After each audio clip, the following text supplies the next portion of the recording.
حضرت جابر کہتے ہیں یا رسول اللہ صلی اللہ علیہ وسلم سب سے پہلے کس چیز کو اللہ نے پیدا کیا؟ اور یہ بھی سوال ہے کہ متا وجبت لکن نبوہ، کہ اللہ نے آپ کو نبوت کب عطا فرمائی، نبوت آپ کے لیے کب واجب ہوئی، کب آپ کو عطا ہوئی؟ تو نبی پاک علیہ الصلوۃ والسلام ارشاد فرماتے ہیں یا جابر ان اللہ تعالی خلق قبل الاشیاء نور نبیک من نورہ، اے جابر بے شک اللہ تعالیٰ نے تمام اشیاء کی تخلیق سے پہلے اپنے نور کی تجلی سے میرے نور کو پیدا فرمایا۔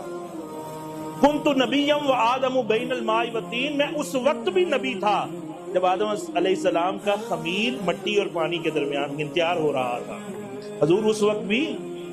نبی تھے۔ تو نبی انسانی صورت میں تو آخر میں آئے ہیں، آدم علیہ السلام کی اولاد بن کر آئے ہیں، لیکن آدم علیہ السلام آپ کو یاد کرتے تھے کہ یا